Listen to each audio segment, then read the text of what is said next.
Welcome back, everybody.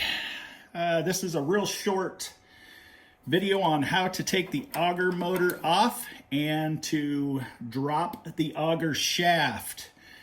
For you out there that have items jammed in the auger and you have to remove it, this is what you're going to have to do. So today you don't get to, or I should say you don't have to put up with my ugly mug. This is going to be a quick short on auger motor removal. And I have, just to be transparent, I have already kind of loosened it up just so that I don't sit here and fight it, which you might have to get yourself some oil in order to do, which I've already done. But you will see here, you have your auger tightening ring. Okay, and I'm going to show you something very important. Where this screw goes in, it goes actually in a hole in the auger shaft, which I will show you. But right now, it's loose. Okay. And the auger slips right out of the shaft, right there. Alrighty, so you set that to the side.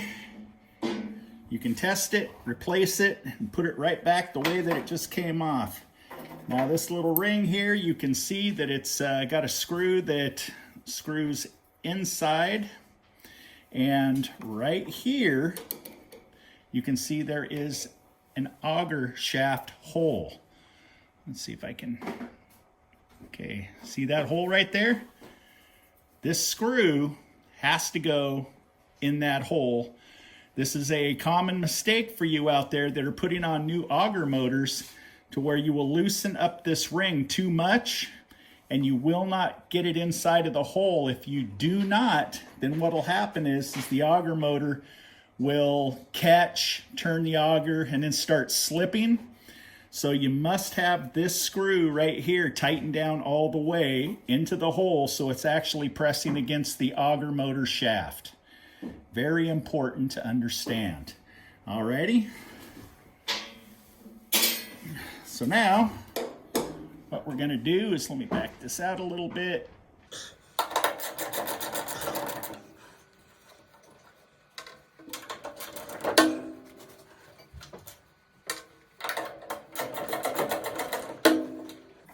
Now this auger shaft,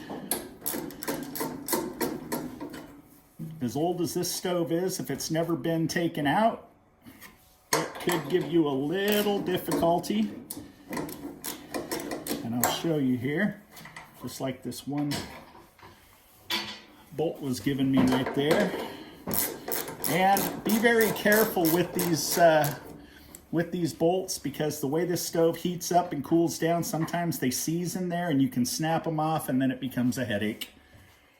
Alrighty. Now, I'm just going to see if I can, okay, this one here is not going to come off. So, what I'm going to do is stop really quick and I'll be ready. Since this has never been taken off, this plate here is actually holding the auger shaft on.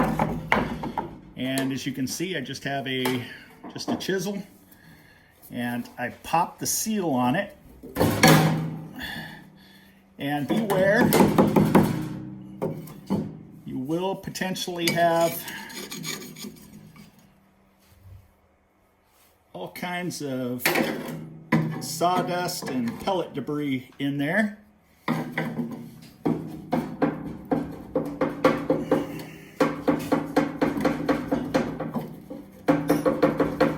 Okay, what I normally do is, I just wanted to show you here, this is the back side of the auger shaft cover. You can see here how it's rusted. This stove has had wet pellets put through it.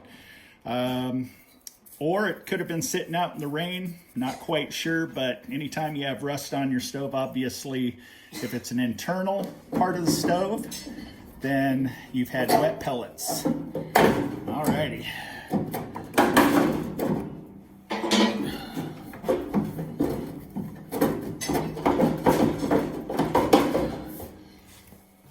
I'm going to move the camera back just a touch because I'm going to have to pull the stove off of the pallet here a little bit. All Alrighty.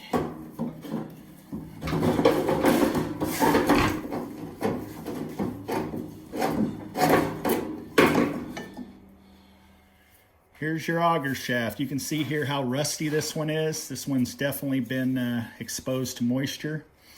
Now, when putting it back in, it's really easy. Just remember that the auger shaft slides in with the solid end.